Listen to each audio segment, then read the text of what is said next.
Combinate Justin Fleming from JTech, and today we're going to show you how to pressure test coolant system. First thing you want to do is we're going to pressure test the radiator cap, and this one is set at 16 pounds. Now when we have this hooked up like this, first thing we're going to do is move this over, tighten this down so that it holds the air in, move it back over right to the bladder, and then on here it shows you where you're gonna have to pump it up to the bladder. Now once we do that, we're gonna move it over to the left to the system, and we're gonna pump it up. And since this one is 16, on the gauge right here it goes by PSI, it's gonna go to 16.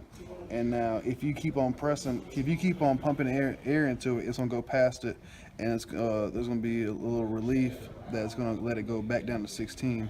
Now if it doesn't hold at 16 and it keeps dropping, then you know you need to replace your cap.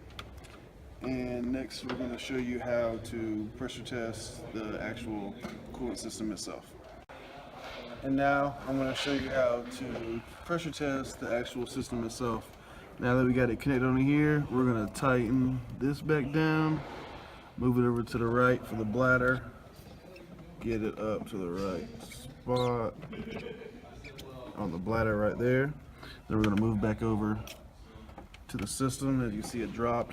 Now what we're gonna do is gonna get it up to about 20.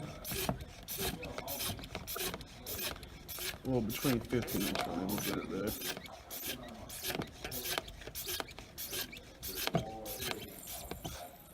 And now right here we have it at 15, and we're going to watch it.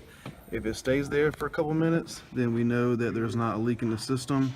But if it slowly drops, then we know there's a leak. And now while this is holding for this 2 or 3 minutes, we want to go around and check around this fitting, maybe check around these pipes and anywhere in the coolant system itself, and see if there's any coolant leaking or anything like that.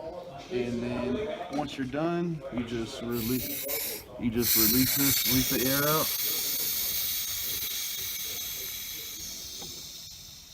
And then move it over to the bladder and release that out, and then you're done.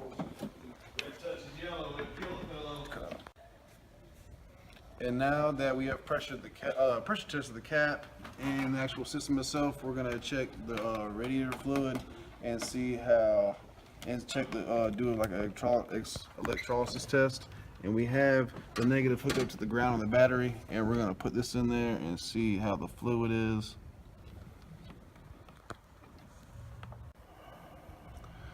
Alright, so we've got the test going now, and right now it's at 0.4 volts, and it's still dropping.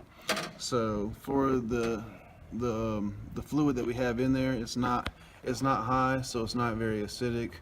So if it was a high number and it was very acidic, start causing blockages and corrosions in the engine, which is just not going to help it at all. It's going to start to overheat, and which in the end is going to blow a head gasket, which isn't good for the engine at all. So whenever you do this, you need to make sure that the radiator fluid is coming out to a low number, low voltage on the electrolysis test, and you should be fine. And that's how you do pressure test.